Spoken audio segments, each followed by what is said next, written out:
અને તમે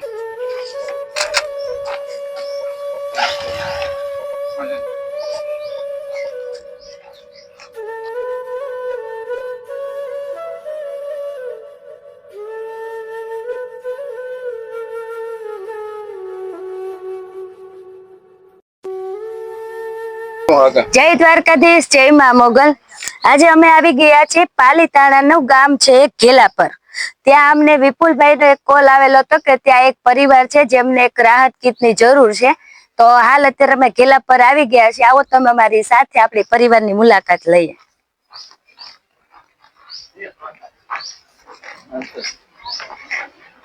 દાદા જય શ્રી કૃષ્ણ। જય શ્રી કૃષ્ણ। આ બાજુ જય શ્રી કૃષ્ણ। હારો હારો જય શ્રી કૃષ્ણ। હારું છે, હારું છે। સોના પોણા પીવો। અમે આવી ગયા છીએ પાલીતાણા તાલુકાનું ઘેલાપર ગામ છે। ત્યાં થોડાક સમય પહેલા વિપુલભાઈ નો અમારા જોરુભાઈ ની અંદર એક કોલ આવેલો અમારા શ્યામ સેવા ચેરિટેબલ ટ્રસ્ટ ની અંદર કે ઘેલાપર પાલીતાણાનું જે તાલુકાનું ગામ છે ત્યાં એક આ પરિવાર છે। એ પરિવારની અંદર હાલ અત્યારે એને રાહત કીટની ખૂબ જ જરૂર છે। તો આજે અમે લોકો આવી ગયા છીએ માસીને રાહત કીટની કામે જાવ છો? જઈએ પગ દુખે છે તો જઈએ। શું કરો કામ તમે? પાડવી ને એવું બધું કરવી। દાડીએ જાવ છો? ગાડીએ તો ન જાય, પગે છે રહી ગઈ। હા, તો શેમાં જાવ છો? થોડીક ભોંસ હતી અમારે રળવી। તમારી છે? થોડીક ભાગ રાખવી। ભાગ રાખેલો છે છો ને? દાદા આવે કે કરે ઘડીક બગડી કરે। હા કરે એટલે દાડી આપે કે તમને એમાં ભાગ આપે? ભાગ આપે। અચ્છા, તમારે શું જોતું તું? તમને ફોન કર્યો તો કરિયાણું જોતું તું? અચ્છા, તો બાને બી પડતા હોય છે તો ઈ આ મકાન છે એમને રહેવા માટે આશરો તો છે પણ ઉંમરના એટલે જે થાય છે એ પોતે કરે છે। અને કેશ કરિયાણાના કીટની અને જરૂર હતી જયારે આપણને ખબર પડી છે ત્યારે આપણે એને કરિયાણા અમે આવી ગયા તો અને જોઈ ત્યારે પાછો ફોન કરજો। કોને તમે કીધું તું મારે કીટ જોઈ છે એમ? વિપુલભાઈ ને હતું ને? હા, એકદમ આવ્યું છું અમારે આવ્યું તું પછી આવ્યા તા? પછી પાછા આવ્યા। પછી આવ્યા તા? ઘણું થઈ ગયું। ફોન કર્યો તો? નહીં, ફોન પણ નતો કર્યો। તો ફોન કરવાનો ને, ખાલી થઈ જાય ત્યારે ફોન કરવાનો। પેલા પણ એ સમયની અંદર જયારે કોઈ કીટની જરૂર રહેશે ત્યારે કોઈ પણ સેવાક્રિય પ્રવૃત્તિ કરતા હશે લોકોએ માસી સુધી અને દાદા સુધી કીટ પહોંચાડવાનો પ્રયત્ન કર્યો છે। પછી એ લોકો આવ્યા નથી ને જ્યારે વિપુલભાઈ દાદીને કીટ દેવા માટે આવી ગયા છે તો દાદી જયારે હવે જરૂર પડે ને ત્યારે પાછો વિપુલભાઈ ફોન કરજો। એટલે પાછા અમારા જોરુભાઈ આવશે અને તમને આપી જાય। બીજું કઈ જોઈ?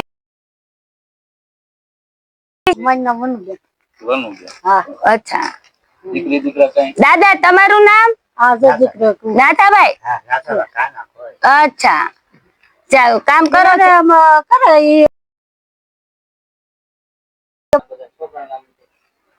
ન કરો ન કરે એવું છે। એવું? હા, કામ નથી કરવું? ગાલી બોલી જાય એવું? મગજ નું થોડું દાદાની ઉંમરના હિસાબે થોડુંક કામનો ભાવ, ચડતી ઉંમર, વધતી જતી મોંઘવારીના ટેન્શન ની અંદર દાદા ક્યારેક ક્યારેક અમારા બા ઉપર ખીજાઈ જાય છે। એટલે દાદાને તમને એક રિક્વેસ્ટ કરીએ, દાદા આ તમારું જીવન સાથી છે નાખું એમ કયો? હા હા, કામ સાથે કરવાનું અને જ્યાં જરૂર પડે ત્યારે મને ફોન કરવાનો। કે છે કે બાને ગાળો નહીં આપે। હા, ગાળો ક્યારેક આપી દે છે, દાદા ગાળો નહીં આપવાની। હા દાદા ક્યારે ગાળો નહીં આપે. અને અમારા જોરુભાઈ ભાઈ કઈક એમને રોકડું થોડુંક ભાઈ વિપુલભાઈ એમને આપવા માંગે છે, તો વિપુલભાઈ ને કઈ બાને લ્યો બરાબર. અને બીજું કઈ જોતું કારવતું હોય તો પાછો વિપુલભાઈ ને ફોન કરજો. હો દાદા આવું છે તમારે?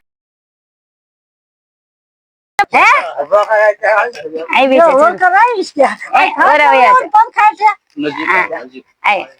આવું છે મારી હારે? આજે હરિયાણાની કિટની એમને જરૂર છે, પણ ઓલું કહે ને કે ગામડાની મહેમાન ગતિ કરો તો તમને ખબર પડે કે મહેમાન ગતિ શું છે. એક સમયમાં જયારે આપણામાં એક કહેવત હતી કે કોક દી કાઠિયાવાડ બર્ગરે ભૂલાવું સાંભળા, એની જેવું આજે કીટ અમે માસીને એક રાહત ને આપવા આવ્યા છે, છતાંય દાદીનો ભાવ એવો છે કે તમે સોડા તમે ચા પી જાઓ. પગ મૂક્યો ત્યારથી દાદી એક જ વાત કરે છે, સોડા પીશો સોડા પીશો. તો આ ગામડાનો પ્રેમ છે. અને તમારી આજુબાજુમાં કોઈ પણ આવા વડીલો હોય, કોઈ પણ આવા વ્યક્તિ હોય,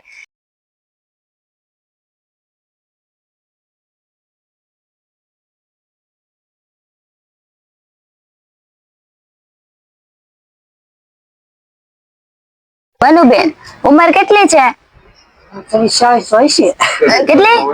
40 ઉપર હશે, કદાચ 50 ઉપર હશે. દાદા તમારું નામ? હા ઉંમર કેટલા વર્ષ કેટલા થયા? હા ઘણા થયા ને. દાદા ને વર્ષ યાદ નથી, પણ દાદા એવું કહે છે ઘણા થયા. સંતાનમાં કઈ છે તાતી તમારે? 2 દીકરા છે, 1 દીકરી છે. ક્યાં છે એ અત્યારે? ક્યાં? દીકરી સાસરે છે અને દીકરા ક્યાં છે? અચ્છા, તો એ કામ કરે છે? મગજમાં આવે તો કરે. બીજા દીકરા છે ઈ એક જાય કારખાને છે. કેટલું કમાય? કમાય થોડું ઘણું કમાય, કઈ બહુ સાદું તો ન કામ. અહીંયા જાય છે કે સિટી માં જાય? હીરા ઘસે છે? ક્યાં ઘસે છે? ગામમાં. અચ્છા. દાદી ને દાદા ને સંતાન ની અંદર 2 દીકરા અને 1 દીકરી છે. દીકરી સાસરે છે અને 2 દીકરા છે એ હાલ દાદી ની સાથે રહે છે. એની અંદર એક ભાઈ છે એ થોડાક માનસિક રીતે સ્થિર નથી, અને એક ભાઈ છે એ અહીંયા ગામની અંદર જ તે હીરા ઘસીને પોતાનું રોજી રોટી ચલાવે છે. પણ 5 જણાનું પેટ ભરવું એટલે આ મોંઘવારી ની અંદર બહુ તકલીફ વાળી વસ્તુ છે. તોય આપણે ધન્ય છે આવા પરિવારોને જે બટલું રોટલો ની અંદર તે પોતાનું જીવન પસાર કરી લે છે. બને ત્યાં સુધી કોઈની પાસે હાથ લાંબો કરવાની અપેક્ષા નથી રાખતા. પણ જયારે હવે સેવાકીય પ્રવૃત્તિમાં ઘણા લોકો જોડાઈ ગયા છે અને જયારે આપણા સુધી પહોંચે છે, ત્યારે આપણે જયારે એની મદદ કરવા માટે આવી જઈએ છીએ, ત્યારે એમને પણ એક એવો દિલાસો મળે કે અમારું કોઈ છે. તો દાદી તમે કોઈને કઈ કેવા માંગશો કે બધાની સેવા કરજો, આશીર્વાદ આપજો, કેવું કઈ કેવું છે? નહીં ને? દાદી પોતે થોડુંક વિચારે છે કે હું બોલું, કારણ કે પહેલી વાર જયારે કેમેરો સામે આવતો હોય ત્યારે અચકાતા હોય. કઈ નહીં, આવા પરિવાર જો તમારી આજુબાજુમાં કોઈ હોય તો અમારા શ્યામ સેવા ચેરિટેબલ ટ્રસ્ટ તરફથી હું તમને એક વિનંતી કરીશું કે અમને જ્યાં સુધી ખબર પડશે ત્યાં સુધી અમે એને પહોંચીને એના હાલાત બદલવાની 100% પ્રયત્ન કરશું. પણ તમારા ધ્યાનમાં કોઈ હોય તો ચોક્કસ તમે આવા પરિવારની મુલાકાત લઈને આમના હાલાત બનાવવાની તમે કોશિશ કરશો. જય દ્વારકાધીશ.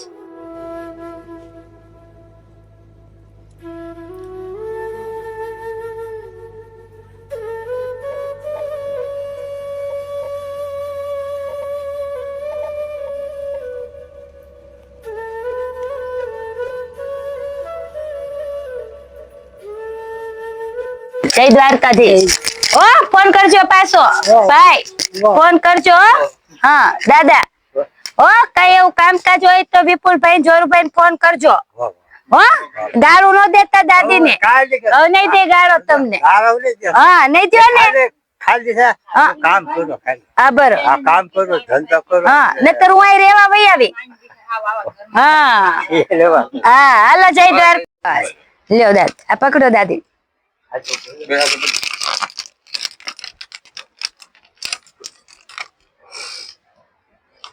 દાદાને આપી દો કીટ. લ્યો દાદા, લઈ લ્યો.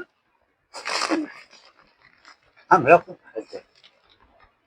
બસ